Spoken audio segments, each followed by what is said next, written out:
Thank you so much for all your teachings. I really feel the presence of Abraham and more continuing to receive guidance from my inner being and from the more expanded version of myself. And I feel so joyful, and I just want to magnify it as much as possible. And sitting outside and going for a walk just on the break, the palpable love and bliss that I feel is so enjoyable. And you called on me, and now it's like I don't even have a question. I'm sure there are questions, but do we even need to speak? Or could we just experience the transmission without even... But there is so much that is conveyed emotionally, and much of the world is not speaking. There is so much that does not require language. Language is only of great value for bringing more minds together upon one topic. In other words, it makes for a good collective focus, but it actually detracts from the conversation between you and your inner being. There are so many words that are being offered. This is a time in your global human evolution where you are at a tipping point, where you are engaging in so many words with so many that you are creating a desire for more individual alignment. There's a tipping point about to take place. In other words, as we're looking at you as a mass consciousness on your planet, your desire to communicate with one another has always been strong, and it has almost always come from a place of individual feeling of not enoughness. So you have been looking for validation from one another, first in your villages and so on. Now you have reached this place where you have the ability to be aware of so much of what everyone else is thinking and doing every moment that you are sort of cluttering your airwaves, not your internet airwaves. We mean your own internal vibrational airwaves, because as meditation is to alignment, Facebook is to not alignment. In other words, it's like the opposite of that quieted mind. And so what's happening with the sort of tipping of the balance or the contrast that you're living is that now more are asking for that. Solitude isn't the right word. Solitude, humans translate as loneliness.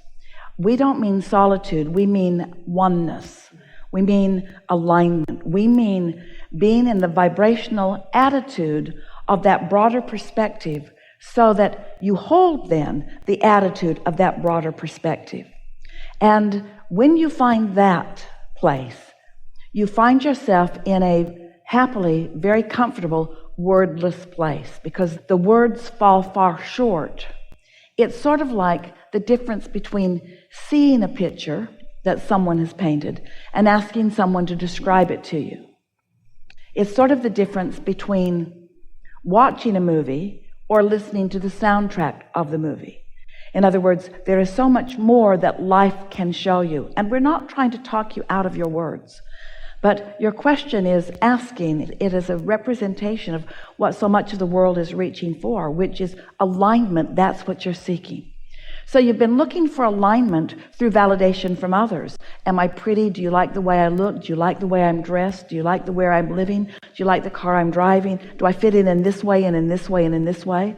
And humans want to call that a sort of superficial approach to life. And yet almost everyone is getting most of their feeling about themselves as it is being translated back from someone else. And so it's a distorted point of view that you're getting back. It's a distorted feedback that you're getting back. Where now what you're hungering for, what you're yearning for, and we are blessing the internet and Facebook and all of your interaction for this desire that is being so powerfully born within so many of you.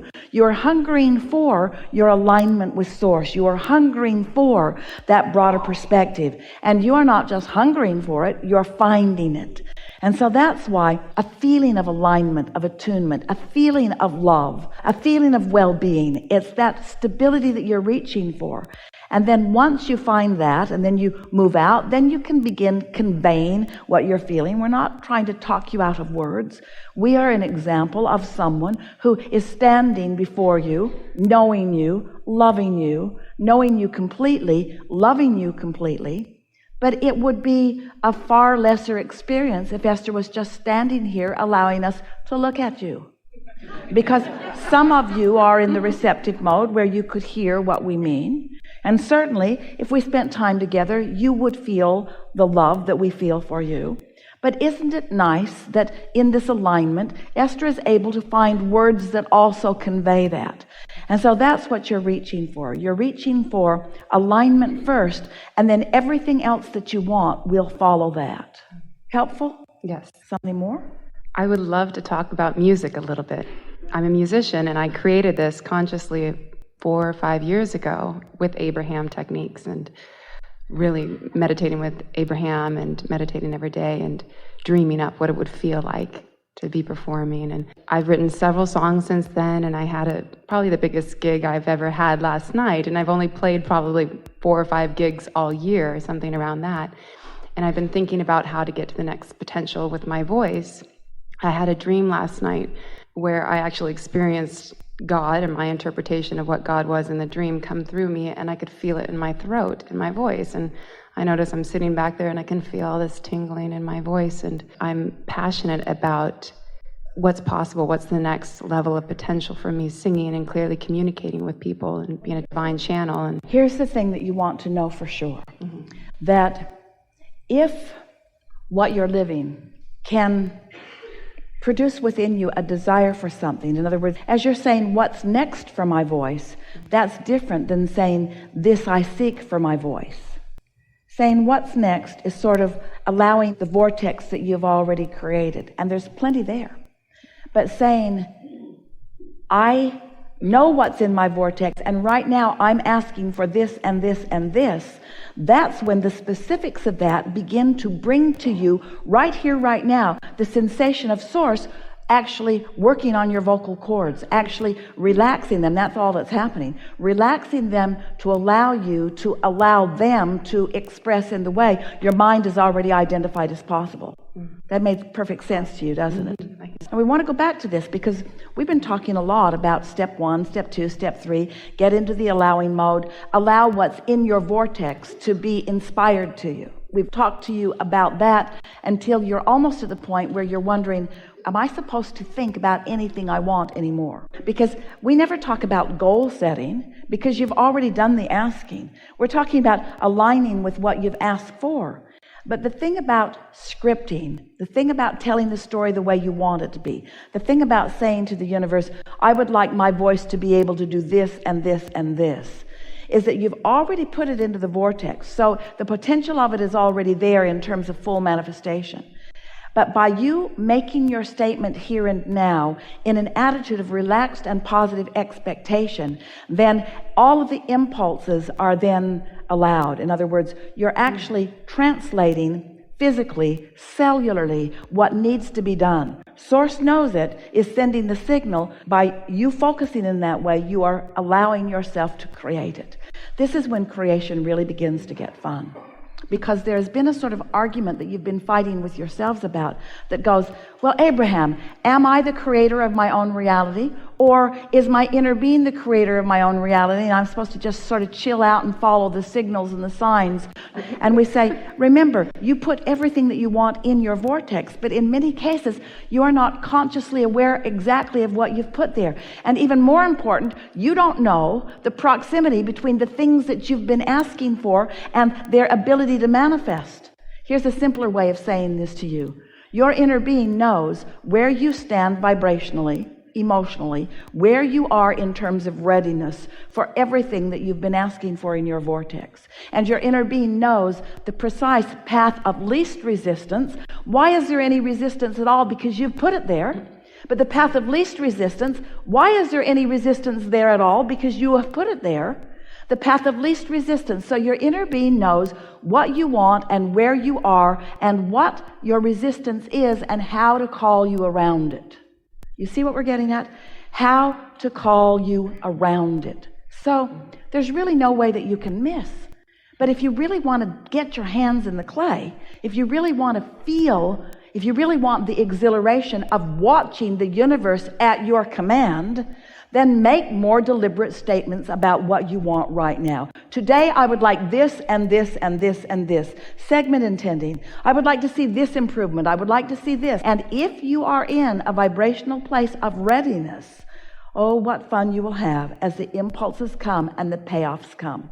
Things as specific and dramatic as buying a lottery ticket that is a winner.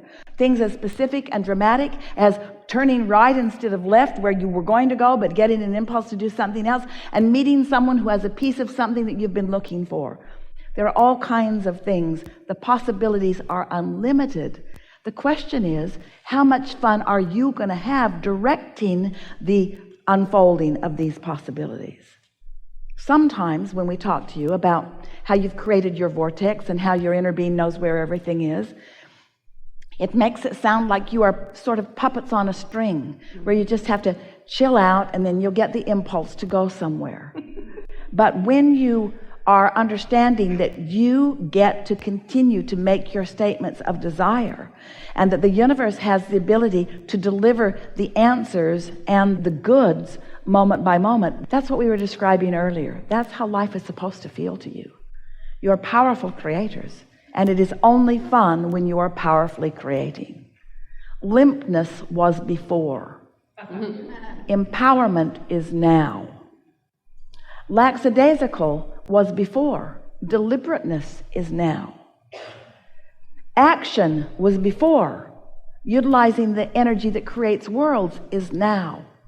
Coming into the fullness of who you are, not just fulfilling your reason for being as it was understood by you or intended by you when you were first born, but understanding what life has shown you that you want, and trusting that the universe has the ability to deliver to you those details that you have personally, purposefully carved out for yourself. You get to live in the kind of house you think you want to live in. You do. You get to drive what you want to drive. You get to have the relationships that you want to have. You get to have it all. You get to choose it. And choosing it is most of it. That's the thing that we really want you to hear. Sifting through the today contrast is the new choosing of it, you see. There's enough in your vortex to keep you busy for 20 or 30 lifetimes. But what you're putting in there now, the things that you're choosing now, they have the potential of yielding to you sooner. Now hear this. We have not said this to you before. You're going to like this. So you've been kicking around for a long time. Yes, yes, yes. And you've been sifting through the data, and you have put lots of things in your vortex, and you have established a relationship with those things that you have put in your vortex. You have an expectation about them. Are you following us? They've been there and they haven't manifested. They've been there and they haven't manifested. And they've been there and they haven't manifested. But the things you decide today that you put there, you don't have those patterns of resistance all built up around those. Those can manifest for you quickly. So the more things that you say today that you want, the more things that you say, hey, I never thought about this before, but wouldn't this be fun? Wouldn't this be nice? Because you don't have this big boatload of resistance that you've been dragging around about it, it will show up today or tomorrow, and it'll make you feel way powerful. So that's sort of what we're feeling from you. A desire to make more deliberate statements about what you now want from where you are, in this attitude or trust that it's going to come about, and it's going to come about quickly. And then if you want to, usually you don't, you can go back and clean up by bringing all those things that you've been dragging around as unfulfilled desires for a while. But you know what we've noticed about your unfulfilled desires? Most of them aren't worth fulfilling. Because if you really cared about them, you'd have kept them active. And if you really cared about them, you'd have lined up with them. If you really cared about them, then it happened.